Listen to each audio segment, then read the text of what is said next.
Okay, gewaltig. Sholchu mitam. Ben shalova b'nichsei oven. A son that borrowed against the nechasim of his father that he anticipated he was eventually going to get. He did this while his father was still alive, so he doesn't have these nechasim. He's what we call a waiter, because he's still waiting to get those nechasim. Umeis, and then he died. V'noi, the son of this loiva, moitzi miyat halakuchos, can extract the property from the lakuchos. V'zuhi shekasha b'dinim amanis. This is one of the halachas that exist in dinim amanis, but it's difficult to understand because we cannot find a source for it. For Gemara, this case simply doesn't make sense on its face. First of all, loiva my mapik.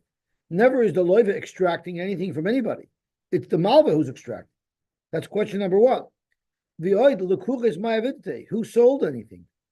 Your case does not involve a sale. So the whole thing doesn't make sense. The message was totally mixed up. That cannot be what we're talking about. If you're talking about a difficult halacha that came down from Eretz Yisrael, this is what you must be referring to. Ben shemochar b'nichsei aviv b'chayo. So let's call him Reuven sold some assets that belonged to his father Yaakov while his father was alive. So they were not Reuven's assets at all. They belonged to Yaakov at the time. And he sold them, I guess, because he knew they would eventually come to him. So he sold them so that when he would yashin them, they would go to the loikeach. Umeis. But then Reuven died before Yaakov did. And then Yaakov dies. So now Reuven's son Chanoich, B'noi moitzi miyar l'kuchos. Chanoich can take it away from the l'kuchos. In other words, the sale is not valid. And the halacha that this sale is not valid is a difficult thing to understand. We don't have a makor to it. The reason for it is the lakeach should have a strong argument. The lemrulei avuch masbin. Your father sold it to me fair and square. Biat mapik, and you're taking it away from me.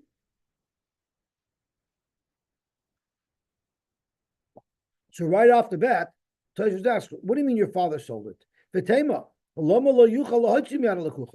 why shouldn't the son of Reuven, Chanoich, be able to take it away from the lekuchos? Even if you hold like Rav Meir, that Adam mak davar shaloi b'la'olam, hanu kagoyin shaloi meis haben b'chaya ya'af. That would have only worked out if Reuven would have survived Yaakov. Reuven received payment before Yaakov died. But if he was a geis at the time, Amr ill. Someone's calling me. Who's calling me? Okay. 1 second. My son's calling me from yeshiva. I'm not sure why. Hello? Hello? Hello? Yes. No time. I actually just started the daf. I'm saying yeshir, but I saw the yeshiva called, so I stopped. So tell me quickly. Okay, I'll call right back after sure. Okay, we'll get somebody. We'll take care of it.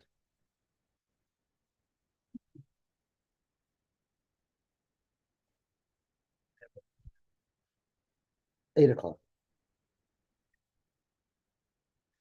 So could we be coming back right after that link? Okay, thank you. Bye-bye. She will call to get panic. I'm sorry, I don't usually get called from the yeshiva in the middle. Okay, so Dr. Gemara weiter. So we're middle of Tosfos. So Tosfos asks, why would it be a good sale? It's a davar shaloi b'la'olam. So Upirish ben Yitzchak ben Meir, Devadai amecher eini mecher, ela le'inin chazaras mois ayri hacha. The whole question is does the money have to be refunded? Shebenoi moichi ashibud shahir lemulekuchos minadin mehem. The son has no chiv to pay back the lekuchos. Ke'ein lehem afilu shibud bekarka b'shul moiseyam. They have absolutely no claim. So Tosfos goes on, and I didn't have a chance to look at the whole Tosfos, but it's an important kasha to bring up. Why would you think Bechlal a mechira should be valid? So for Gemara, my question: why would this be a problem? Why would this be a problem? It makes sense that the mechira should not be valid at all. Because Dilma Motzi Omar Mikoyach Avua the Abba Kasina. Maybe the son of Reuven, Chanoich, could tell the Lakeach, if I yarshened it through my father Reuven, then you might have a taina, you bought it from Reuven. But I didn't yarshen it from my father Reuven. I shunted Reuven out of the circuit, and I yarshened it straight from Yaakov. So I yarshened it from Yaakov. If my father Reuven sold you something that never belonged to him, so he sold you to Brooklyn Bridge, but why would you be coming to me to make any claim? Teda, and I'll prove to you that there's such a thing that when a grandson yarshens from a grandfather, it's not coming through his father. There's a direct connection from the grandfather to the grandson for the Yerusha. It says in Tehillim, Tachas avoisecha yubanecha. Your children will be in place of their fathers, meaning if the father is not there when the grandfather dies, the grandchildren are Tachas avoisecha. They're the first level of Yerusha. Ella ikasha. Therefore, this halacha cannot be the subject of a halacha that came down from Eretz Yisrael that we didn't understand. Ella ikasha hakasha. If there is a difficult halacha that came down, it must have been a different case. Lamaskana, we're going to stick with the case we just learned, but first we're going to travel through different cases that the Gemara speculates might have been the difficult halacha, the halacha with Adam Akar that was relayed from Eretz Yisrael. Ben Bechor shemochar chelek bechayra b'chayav. Reuven, who's the Bechor of Yaakov, sold to a third party not his regular Yerusha, but he sold his Pishnayim Yerusha. Now you already see why there should be a difference, because Reuven's son Chanoich is not a Bechor. So how could you say that he's getting the Chelek HaBechorah directly from his grandfather? He would have to get it through his father because the Pishnayim is only to his father. So that's the distinction between this case and the case before. Umeis b'chayav, and again Reuven died while Yaakov was still alive. Benoi, Reuven's son Chanoich, moitzi miyad alakupis, can nullify that sale. And this is a difficult halacha to understand in the Himamanis because Avua Mazbin Iu Mafik, the father sells and he could take it back. V'chitema hachanami, and if you're going to tell me, ein chanami, Omar Mikoyach Avu the Abba Kasina, if you're going to say here, like we said earlier, that Chanoich will say, no, I'm not yarshening it from my father. I'm yarshening it directly from Yaakov. So therefore, my father never had it to sell. You cannot say that, Dr. Gemara, because Imi Koyach Avu the Abba Kasya bechelek bechor ma'avidite. Reuven has Pishnayim from his father's estate. But the Reuven son Chanoich mehechadesa. Correct the Gemara, that's not true. Avada Reuven's son Chanoich gets a Pishnayim. Umay kosha. Dilma Motzi Omar. Why can't Chanoich, the grandson of Yaakov, say, Mikoyach Avu Daba Kasina? I am directly yarshening from my grandfather Yaakov, but Uvamokum Av Kaimna. But I take over the same rights that my father had. And just like my father had a right to take Pishnayim, now I can directly take Pishnayim. And the Rashbam points our attention to one of the first sugyas we had in Bava Basra, which was the case of the Benois Tzlofchad. And the Mishnah tells us that the Benois Tzlofchad had multiple chalokim in Eretz Yisrael. And two of the chalokim that they had was they had their father's Tzlofchad's chelek in Chefer's estate, and they also had a second chelek of Chefer's estate, because Tzlofchad was a Bechor. I'm sorry? I understand that. But you still see that they have a right to it. You see they have a right to it. They have a right to their father's Chelek HaBechor. And it didn't necessarily go through their father.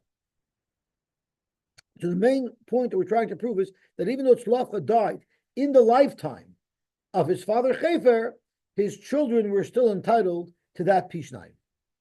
So this halacha also is a reasonable halacha. So where is there going to be a halacha that we could find that we know this is the halacha psuka, but there's a difficulty in understanding why it is so? Reuven signed as an aid on a star on January 1st, 2024. And what happened is on February 1st, 2024, Reuven became a Goslin. he became a Goslin, and because of that, although at the time he signed the star, he was a kosher aid, but now in February, he's not a good aid anymore, because it says, Al Toshish Russia, Al Toshish, what's the Lashon HaPosuk? The Lashon HaPosuk is, Al Toshish Yotcha Im Russia Liyos Eit Chamos. So, there's a star that Reuven signed, and when he signed it, he was 100% kosher, but now, in February, he's not kosher anymore. Actually, Nasagaz v'Nasagaz. Now, what happens is whoever was the beneficiary of the star pulls the star, and the Bezdin asks of him, okay, you need to be Mekayim the star. You need to verify the star. So normally, if I sign on a star and Bezdin wants Kiyum, there's two ways to do it. One way to do it is two Adam come and say that we recognize Simon's signature. This is a legit signature. It's not a forgery. But another way to be Mekayim a star is if I come myself and I tell Bezdin, I signed that star. And that will verify the star. So over here, since the Kiyum is being asked for after the aid became a Goslin, so even though technically the Ksaviyad on the star is a legitimate star, is a legitimate Ksaviyad, because we signed the star, he was a legitimate aid, now he cannot be Mekayim his own Chasima anymore, because now he's a liar. Now we don't trust him. So it's quite possible that even though he says, this is my signature, he might be lying that it's not his signature, or he might have just signed it now, after he was already a apostle aid. But if you have two aidim to come along and say, this is my signature, that would be valid, which doesn't make any sense, because maybe I just signed it yesterday. All they're signing is that they recognized my signature, but they can't tell by looking at it when it was signed. So Hashta Iuloi Mehemen, Reuben himself wouldn't be believed to say, this is my signature and it's a legitimate signature and I signed it when I was still a kosher aid. Achrini Mehemni. So why should two strangers who come and say that we recognize Reuben's signature but cannot verify the date that it was signed, how would they be believed? V'zui shekasha b'dinei mamnis. And this is the halacha that's difficult for us to understand. Weiter, it's not a shver psak, because maybe the psak didn't come down exactly as I just described it. Maybe there was a slight variation. Then it makes a lot of sense how this psak works. The halach is, if I have a star that was written on my behalf, that Reuven owes me $100,000, I don't want to wait till I'm ready to collect from Reuven to be Mekayim the star. What if my Edom aren't around then? So what I could do is I can go straight to Bezdin as soon as I got the star, and I can tell Bezdin, I want you to verify.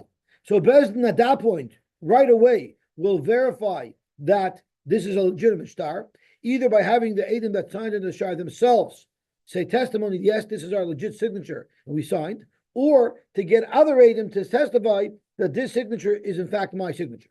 And then Bezdin stamps the star, and it's like a certified star. We certified the star on this and this date that it's a valid star, and then two Edom sign on that certification. So maybe that's what we're talking about. Maybe the two Edom that are coming aren't coming to say, we certify this is Reuven's signature, because then you have a good kasha. How do we know he signed recently? But maybe the two Edom, maybe the halacha that came down that the two Edom would be believed to verify the signature doesn't mean verify the signature. To verify their own signature on a henpek, which is this certification of a star that they signed on. So again, that's a very logical psak. So we were seeking a psak that's not logical, but it's true. Ali kasha hakasha. Reuven had a star that said that Shimon owed him $500,000. And I could be made on the star. I signed the star. And what happened is Reuven was my uncle. And Reuven had children. So I was not on the Geba Dover because I wasn't the Yerush. But suddenly Reuven lost all his children, and now I'm the next of kin. So between when I signed the star and when I'm asked to be Mekayim the star, I now became on the Geba Dover. So who ain't yochel l'kayim ksav yodei? I cannot be Mekayim my own ksav yodei because now I'm very much on the Geba Dover. Aval achem yecholim l'kayim ksav yodei. But others could be Mekayim ksav yodei. So over here, the Bach sticks in, we have exactly the same question. Hashta iuloi mehemen, if I'm not believed, because I might be lying, because I'm on Negei Abadovar, Achrini mehemni. Why should somebody else be believed to say this was my legitimate signature and that it was signed before I became a potential, before I became not a potential, an actual Yerush? Frankly, more the same question. My kucha. Let's say the same thing over here. Maybe once again, the Edom that are believed are Edom who signed on the Hentek, but aren't actually being Mekayim, the signature of the Eid. So maybe it was a different halacha that was difficult to understand. What would happen if I had an edus for somebody, and then I ended up marrying his daughter-in-law? So I signed for a star for Ruvain. I signed as an eid on the star to benefit Ruvain, and after I signed on the star, I now married Ruvain's daughter. The Nasachoisnai. It's now in the Gebedov. Who ain't made al ksav yodai? I can no longer be mekayim al ksav yad. I'm on the Gebedov. But others could be made on my ksav yad. The same question. And if you're going to suggest that hachanami and if you're going to say that once again this halacha would only apply if we were being mekayim a hempik now, but we can't actually be mekayim the original signature, because how do we know that the signature was written before I was on the Gebadavar? Rabbi Yosef bar Menyumi, Rabbi Nachman,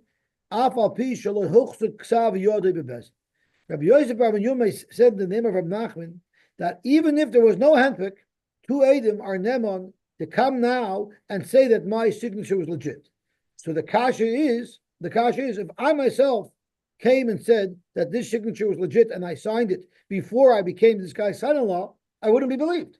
So why would two Edom who just verified this is my signature but cannot verify when I signed, why should that legitimize the star? So this is a perfect example of halacha that came down, but it's very difficult to understand why. Correct Gemara, why is it difficult at all? My kusha. Dilma gzeres melachi. Maybe there's a special gzeres hakosav. The iu loy mehemet. It's a gzeres hakosav. It's not because there's a namonis issue. It's not because I'm not trustworthy just because I'm his son-in-law.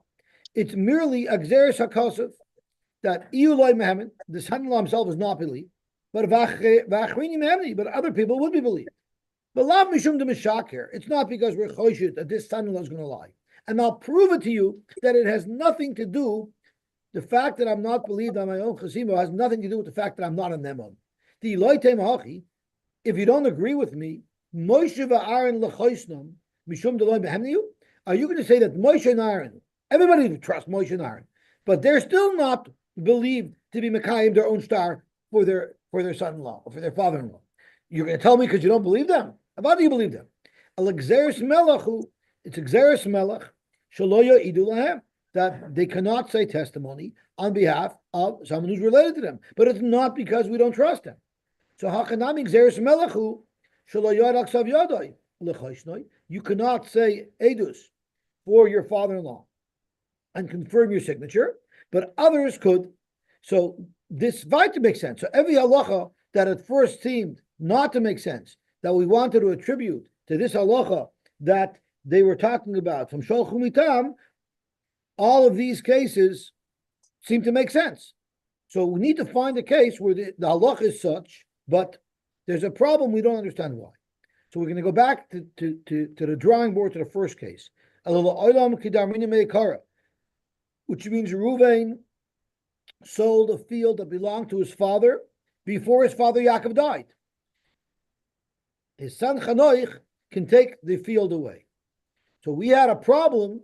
Why is that difficult to understand? Of course Chanoich can take it away, because we have a pasuk that says that once Reuven dies, Chanoich, Reuven's son, yarshins directly from Yaakov. So it never went through Reuven's hands, so why would you think that Reuven's mechira should be valid?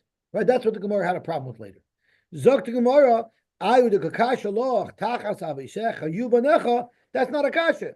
Because that pasuk in Tehillim is not telling us a din. You built a whole din of Choshev Mishpat out of a pasuk in Tehillim. Maybe you took it too far. All that pasuk means is a person can have a bracha, tachas avesech yuvanecha, meaning every father is going to have a son that'll take over for him, that'll be erlich, that'll be fine, that'll be successful. It's a bracha. But who said it's telling you a halachic issue that a son takes over for his father to be the first position? That's lavdavka. So since that's lavdavka, now we have a very good example of a halacha that the halacha is so that Chanoich does take this property back and the sale is not valid, but it's a little bit difficult because since he's yarshining it through Ruvain and Reuven sold it, why should he be able to get it? You can't tell me that pasuk is not telling you Allah and Mishpat. It's just a bracha. I'm going to prove to you, in fact, from Mishnayos, that Yerusha definitely goes directly from the grandfather to the grandson. We learned, and this is a Mishnah that we just learned. Nafal habayis alav v'al aviv. A house fell on a person and on his father. And the question is, did he die first or did his father die first?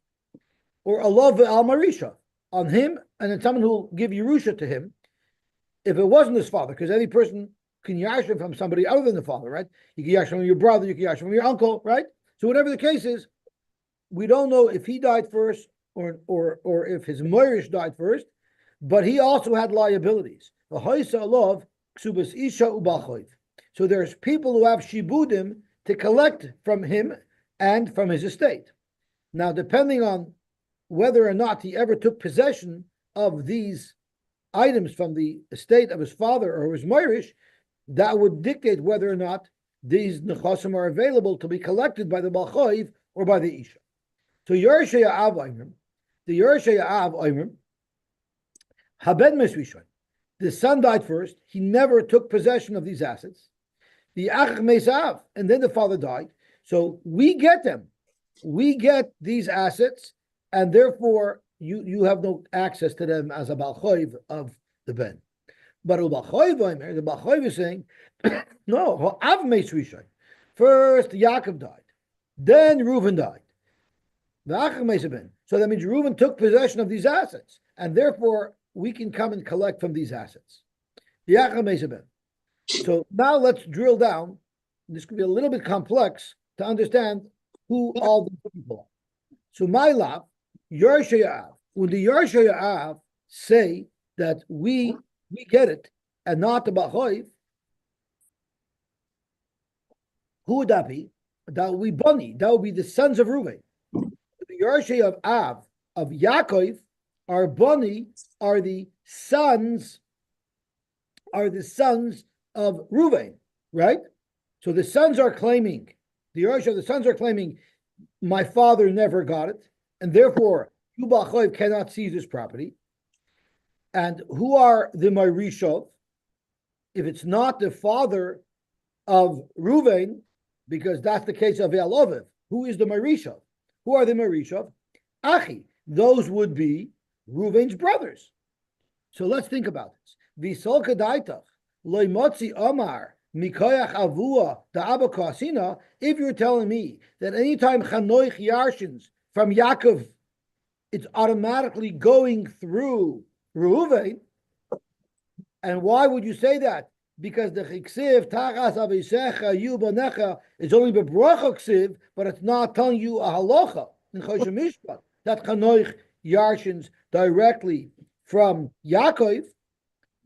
So if you don't say that it means literally that Chanoich Yarshins from Yaakov, rather you can say even when Chanoich Yarshins from Yaakov, it's still going through his father Reuven. Ki meis haben the achach meis ha'av. If Reuven died first and then Yaakov died, my hava. Why would it make a difference? Here the grandchildren, Chanoich, Reuven's son is saying, you Balchoiv of my father Reuven have no access to these nechosim because they never went into Reuven's hands. I got them straight from Yaakov. But if you don't hold like that, because you darshan the pasuk of Tehillim is just a bracha, it's not literal. So name Elahu Balchoiv, let the Balchoiv tell the children, yes, even if Reuven died first and then Yaakov died, we still have a claim on it because Yerusha Zavu and Kashakilna, you only got it through your father. And therefore, if you got it through your father, we still have access to it. So you have a raya from the Mishnah that Yerusha once the father's out of the picture, the Yerusha goes directly from the grandfather to the grandson, and it doesn't have to pass through the hands of the father. And that was the time of the Yerush Yav, meaning the children of the Av, the children of the Ben, Yechanoich. Their time was that our father died first, Reuven died first. So the Yerusha never went through Reuven, it went directly from Yaakov to us, and therefore you creditors have no access to these assets. So you have a beautiful raya. Zok to Gemara, not necessarily. Here's where it gets a little bit complicated. Loi, Yerusha Av are Achiv. We're talking about a case where Reuven did not have any children. The case is where Reuven did not have any children. So we're changing now Pshat in the Mishnah. Reuven had no children. So who was coming to Yash and Reuven? Shimon, Levi, Yehuda, and Yisachar. All of the brothers with whom he shared a father. So Yerush Av would be Achiv. Now, if Yerush Av is Achiv, we a moment ago wanted to say that the Marisha was Achiv. But the Marisha can't be Achiv anymore because now the Yerush Av is Achiv. Right? So who are the Marisha? You'll have to go one level further. You'll say it's his uncle. Marisha Achei Davu. So now let's look at the case. The Yerush Av are Reuven. Reuven is the brother. Shimon, Levi, Yehuda, and Yisachar are the Yerush Av. The Marishav is Esav, right? So now let's look at the case. A house fell on Esav and Reuven, right? Because the house fell on Marishav and on him, right? That was the first case, either Olav Alaviv or Olav Al Marishav. So we're going to focus on the case of Olav Al Marishav. An Olav Al Marishav means that a house collapsed and it killed Esav and it killed Reuven. Yaakov is no longer alive. Yaakov is not in the picture anymore. Yaakov died a long time ago. So now Esav and Reuven died together in this house. Now, who would have Yarshin Esav? Surely Reuven would Yarshin Esav. He would share it with his brothers, because all of the nephews Yarshin the uncle, right? Because if Esav doesn't have any children, let's say Esav has no children, so who does it go to? It goes to his father, right? And if his father's not alive, it goes to his father's brothers, right? And his father's brothers are, if his father's not alive, it goes to the father's other son. So Esav dies, he has no children. If he has no children, then it goes from Esav up to Yitzchak, right? When it goes to Yitzchak, any one of the descendants of Yitzchak will get it. So it automatically comes down through Yaakov to Reuven and Reuven's brothers. So the argument was, here's as follows. Yaakov's children, Reuven, Shimon, Levi, Yehuda, or Shimon, Levi, Yehuda, they all claimed that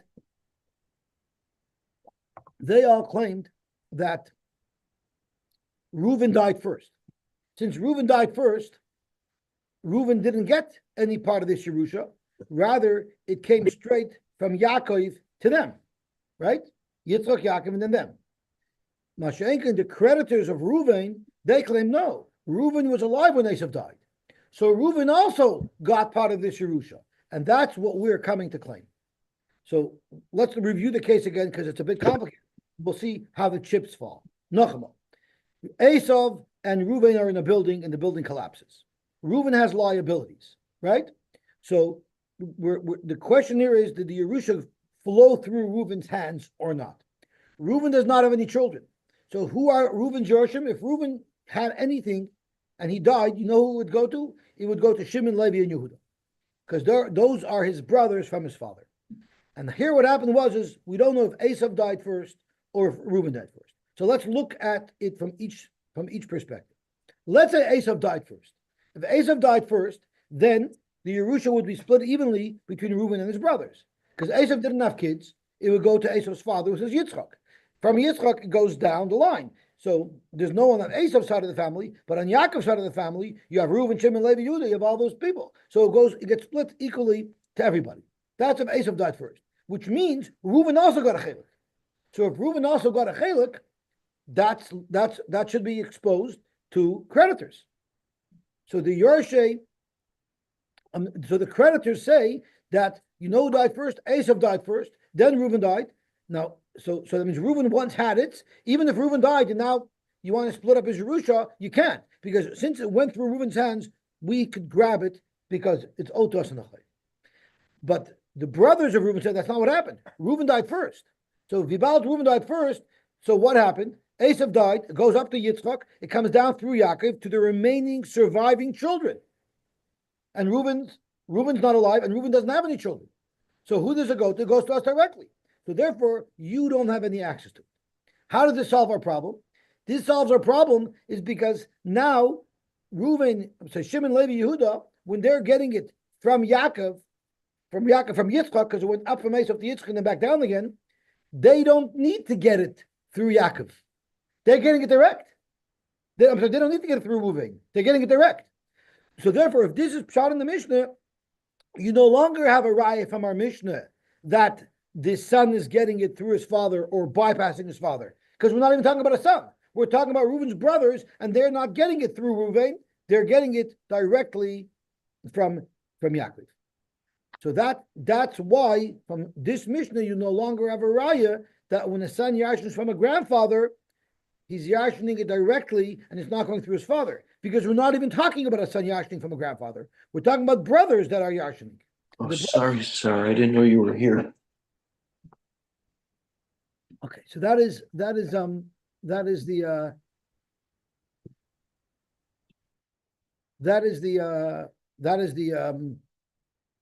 Pshat in the Gemara. And I don't know if I should add another level of complication here, but I can't control myself. Yesterday, we had a discussion in the case of a house that fell on a person and his mother. And if you remember, the Rashbam said this whole case is only irrelevant if Rachel only had Yosef as a son and didn't have Binyamin.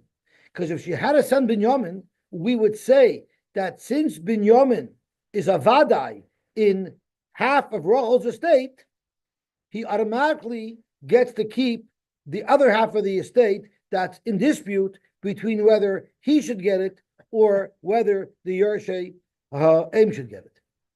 And the Rashbam said, if there was another brother there, then for sure Binyamin would get everything because you have a Safek and a Vadai, and then Safek Moitzim the Vadai, and he brought a raya from the case in Yavamas.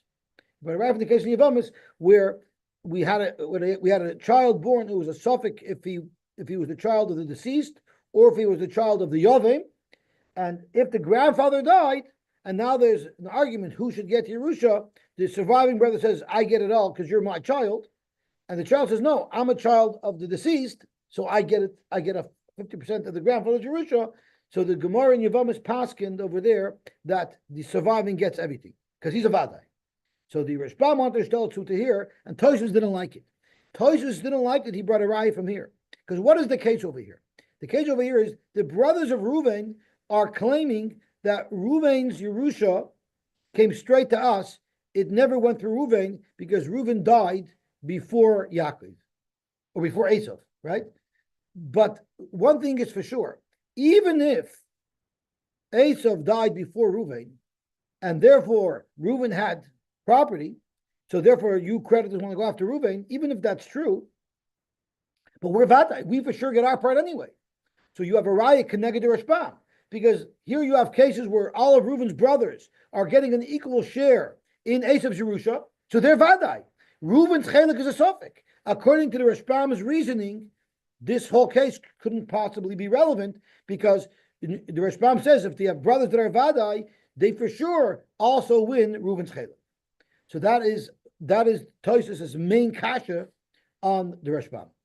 We touched on it yesterday, but it wasn't so easy to understand because this is a relatively complicated case, and I didn't want to go through it then, but today we had no choice to go through it. Once we go through it, we might as well benefit what Tosfos extracts from this case as well to teach us that just because you're a Avada in one part of the Yerusha, that doesn't give you Avadois in the other part of Yerusha. Okay. Boy Minei, how Tosfos deflects the Raya from the case of the Yibum gets a little bit more complex. So I don't want to overcomplicate things now. Boy Minei Merab Sheshes. We finished the Sugya. We found a halacha that the halacha is so, but it's difficult to understand. And what is that halacha? That halacha is that if Reuven sold his father's property before his father Yaakov died, and then Reuven died before Yaakov, even though the Yerusha only comes to Chanoich through Reuven, Nevertheless, Chanoich can seize back the property and invalidate the sale. It's difficult to understand because Reuben sold it fair and square, and Chanoich should only have what Reuben didn't sell. Okay, that's the maskon over there. Boy b'nei Reb Sheshes ben Mao sheyiresh imay bekever lahanchil la'achin minav. We had this discussion yesterday, so this should be a very simple gemara. Can a son yarshin his mother bekever lahanchil la'achin minav? What would the case be? Very, very simple. What happened was Rachel has a son Yosef. She has no other sons. So Rachel has a son Yosef, and Rachel dies. Yosef gets everything, right? Now, if Yosef dies, who's going to yashin Yosef? Do you know who's going to yashin Yosef? I'm sorry. Even if Rachel has another son, Binyamin, with whom Yosef didn't share a father, so Rachel could have two children. She could have a child, Binyamin, who she had with Chaim Yankel, not Chaim Yankel, because she was married to Yaakov, who she had from Chaim, and she had another son, Yosef, who was fathered by Yaakov, right? He was a Sephardi, so it's okay. Okay, so Rachel dies, and what happens is half of her estate goes to Yosef, and half of her estate goes to Binyamin. What if Yosef dies? Binyamin gets none of that, because Binyamin doesn't yashin Yosef, because they don't share a father. So who is all of Yosef's estate going to go to if he has no children? It's going to go to his brothers with whom he shares a father, Reuben, Shimon, Levi, Yehuda, and Yisachar. Right? Now, that happens, that would work if Yosef was alive when his mother died. What if Yosef was not alive when his mother died? So Rachel died, Yosef was already dead. Do we say everything goes to Binyamin? Or do we say half goes to Binyamin, half goes to Yosef, and since Yosef is not alive, that half is going to go now to Yosef's brothers with whom he shares a father and be totally diverted away from his mother's progeny. So we know the halachas you can't, but now the Gemara is going to go through the steps of where we get this from. We have a Mishnah that will prove, in fact, that if Yosef is no longer alive, when his mother dies, we won't say that it passes through Yosef and goes to Yosef's brothers. Because here's the case. A father was captured, so we have no idea where he is, and we didn't hear from him ever again. And we know who his son is. His son is home, but he died. So we don't know who died first. Or either Ben Shenishba or Meitzav b'Medina. One of these two cases. In other words, we don't know who died first. Yorshay Av, the Yorshay Ben Yachloi. The Yorshim of the Av and the Yorshim of the Ben Yachloi. So, Frank the Gemara, it's mashma that the Yorshay Av is one party and the Yorshay Ben is a different party. And since we don't know who to go to, they split it. But if we think about it, it's the same party. If it's exactly this case, Hai Ninu Yorshay Av, the Hai Ninu Yorshay Ben. Who are the Yorshay Av and who are the Yorshay Ben? Let's think about it. What if the Ben had a child? If the Ben had a child, then who is the Yerush of the Av and of the Ben? The grandchild.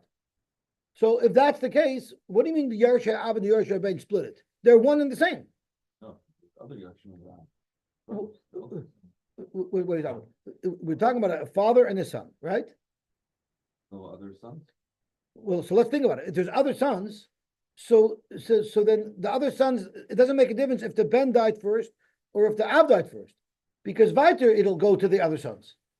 Now, if this son has a son, right, then for sure he gets his grandfather's chelik and his father's chelik of his grandfather's chelik.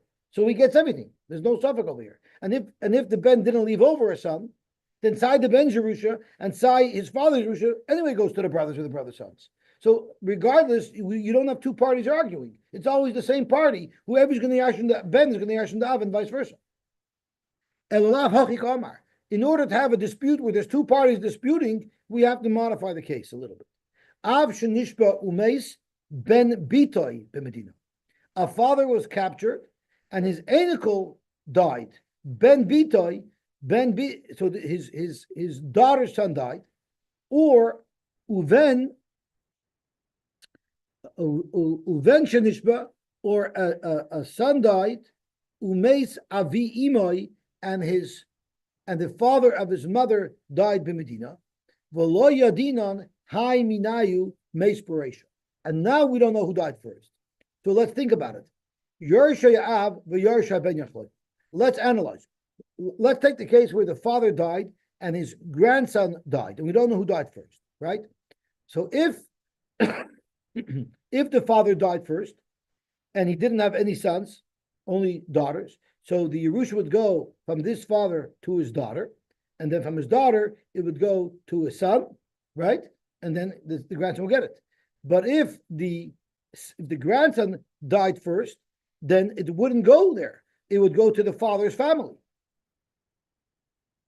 So that's why you have two parties. Or a person died and his maternal grandfather died, which is really exactly the same thing. We're just taking from a different side. But either way, there's two parties here, because there's the party of the father's family, and then there's the party of the son's family, and they're not the same because the father's family doesn't go through the mother's side. So that was the question. Yersha ben Yechloiku, we say you split it. If you're going to hold that a son yarshins his mother bekever to divert, so even though the son's not alive, he'll still yarshin his mother to divert the nechasim to the brothers with whom he shares a father. Nehi nami de ben mesperesha. Even if the son died first, still there should be no claim from the father's family, from the grandfather's family on this estate. Liarse lavua diimei bikivrei. He should yarshin his mother's father, even though he's not alive anymore. And then virlir sinu loachua minavua. Elolav shmamina eina ben yorish es imoy bekever lahantchi laachem me'av. You have proof positive from this brisa that says that since we don't know if the grandson died first or if the grandfather died first, we split it between the kroivim of the grandson and the kroivim of the grandfather. It must be that the grandson does not yarshin his grandfather if he died before. Beautiful. So that's our raya. We also have another Mishnah which supports this halacha, which is the Mishnah we learned yesterday. If we don't know if he died first or if his mother died first, both Beis Shammai and Basil agree it's split between his relatives and his mother's relatives. If you're going to tell me that the son yarshins his mother, even though he died after his mother, even though he died before his mother, if you're going to say the son yarshins his mother, even though he predeceased his mother, even if the son died first, still he should yarshin his mother, even though he's not alive, and he should be able to transmit the Yerusha to his father's side of the family. Since we clearly don't say that, because on the tzad that he died first, the Mishnah says it goes to the Yershim of the mother. The lav shmamina ein haben yerish imoy bekever lahantchil laachin minaav shmamina. So that is accepted as fact, undisputed fact, that if a son dies, he predeceases his mother, and then his mother dies, we don't divert the mother's estate through her dead son to his brothers with whom he only shares a father, and take away the nachla from her family. Rather, we go up to her father and we distribute the nachla back to her shevet. The time of my, what is the reasoning for this halacha? Abaye, because nemra siba beben, the Torah talks about a son who could divert nachla from one shevet to another shevet, and that is a very simple case. When a woman from shevet Reuven marries a husband from shevet Shimon, when she dies, her son will yashin her, and her son is from shevet Shimon. But for Nemer Sima Babal, there's a second pasuk of Haseba, of Haseba's Nachla, that's referring to the husband. And we had this on Daf Yud Gimel, I think. V'loisis of Nachla, Levnei Yisrael, Mimata El Mata, sorry, Kuf Yud Gimel, Kuf Yud Al, Mimata El Mata, Ki Ish B'Nachlas Mata Evoish of Yidbeku, B'nei Yisrael. That was referring to the Haseba's Nachla that happens to her son. And this pasuk is referring to when it goes to her husband. It's a much more radical haseva from one mata to another. The Gemara says that's referring to when her husband yarshins her, and therefore it transfers from her shevet to his shevet. So we're going to compare one to another. Masiba hamura babal. Just like when we say when a husband yarshins his wife, it's going to go from one shevet to another shevet. Ein abal yorish istoy bekever. The Baal is not Yosy, just to be careful. Meaning, if his wife, whatever his wife had in her possession, when she died, the husband will Yarshin. But what if his wife dies and only after his wife dies, his father-in-law dies. We don't say that his wife Bekever Yarshins her father, and now he gets it too. He doesn't get that. He only gets from his wife what was in her possession at the time of her death. So too, Afsiba Hamura Ben. So too, when we say a son is base of Nachla, Eina Boirish, Eina Ben Yoresh as Imo Bekever Lahanchil Laachin Minah. The son will not yarshin his mother if the son predeceases his mother to be Mace of Nachla Manav.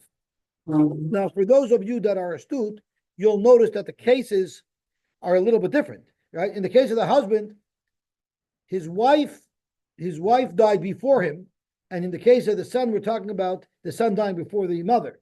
So it's not exactly parallel, and Tosfos comments on this in that sugya on Kufid Gimel Kufid Aleph. The rest of what we're learning is an exact repeat word for word of a sugya that we learned in, I believe, in Yesh Neuchlin. And the Rishbam says, and I've already, I'm sorry, and I've already explained it there, so I'm not going to explain it again. Why is the Gemara bringing it down here? If you remember the mission that we learned yesterday, talked about the Chosom Bechaskoson. You look at where the muksik is, and based on that, you paskin. That's why these stories are relevant. Someone told his friend, I purchased a large lot of properties from Bar Sisan, and I want to sell you that entire lot of properties. I'm selling to you. And he had a property that was not part of that package, that was not part of that package, but to have a mikri devei Bar Sisan. But it had a name, it was called this Bar Sisan estate, but it wasn't part of the package of properties that he had purchased from Bar Sisan. So Amr Lei, so he told the purchaser, I'm not giving this to you, Halav devei Bar Sisan. This is not the one of the package that you're not getting. It happens just to be called that, but it's not what was included in the sale. Well, Lakeh said, I don't care if it's called Bar Sisan, I meant to buy that. That is included in the sale. So they had a machlokes. Also, Lakabeder Rav Nachman, they went to adjudicate the machlokes by Rav Nachman. Ukma b'yoda de Lakeach. He said that the Lakeach gets it, which seems that he sided with the Lakeach against the Moicher. So Amalei Rav Rav Nachman, Dina Hachi, why would you say that? Hamoitzi mechaver levaraya. The Lakeach is the Moitzi. So why are you siding with the Lakeach? You should be siding with the Moicher, because of Hamoitzi mechaver levaraya. Rami the Rava, Ud Rav Nachman the Rav Nachman. In this case, Rava sided with the Moicher, and Rav Nachman sided with the Lakeach. I'm going to quote you a case where it was exactly the opposite, where Rava sided with the Lakeach, and Rav Nachman sided with the Moicher. Tahud Amal Chavrei, Reuven goes over to Shimon, and he tells Shimon, Ma boys b'hai beis, what are you doing on my property? Amalei, so Shimon says, what do you mean, what am I doing on your property? Minach Zevinta, I bought it from you 5 years ago, and I'm sitting here for 3 years already, more than 3 years, with the chazaka. So I have a chazaka, so it's my property. Amr Lei, you don't have a chazaka. Reuben tells you don't have a chazaka, because I was there the whole time. I lived in a house inside the property, and they kept on walking through your property in and out. So I was there the whole time, it was under my nose. That's not called a chazaka. A chazaka is when I'm not around. So they have a dispute. Is the chazaka good or not? Also, the Rav Nachman, they went to Rav Nachman. You, Mr. Lakeach, you, Shimon, who claim you have a chazaka, you need to prove your chazaka that you were there exclusively. Otherwise, I'm taking it away from you. So here, who did Rav Nachman side with? Here, Rav Nachman sided with the Moicher, right? There, he sided with the Lakeach. Here, he sided with the Moicher. Amalei Rava Rav Nachman, Rava commented, Dina Hachi, Hamoitze Mechaber Levaraya, and you know who's in the property now? The Lakeach is in the property. So let's look at the Moicher as the Moitzi. So Kasha the Rava, with Rav Nachman and Rav Nachman. Because in one case, they side with the Lakeach, and the other side, they side with in other case, they side with the Moicher. Zakma the Rava Lakeach. Hacha Moicher Koi B'nichsei. In the case of Bar Sisan, the Moicher has control of all the properties, and the question is, what will he transfer over to Lakeach? And he claims that this property wasn't in the parcel of land that he sold. The Lakeach has to prove it. But Hasam Lakeach, here, what was the case? Shimon was living in the property. Reuven came to Shimon and said, get out. So Shimon's there. So that's why I consider Shimon the Muksuk, and therefore I say the Lakeach has to be the Moitzi Mechaveri. But the Rab Nachman and Rachman Amalei Kasha. Hacha, in the case of Bar Sisan, even the Amalei Devei Bar Sisan, the fact is, in your contract of sale, you wrote, I'm giving you all the properties of Bar Sisan. Umikri Devei Bar Sisan.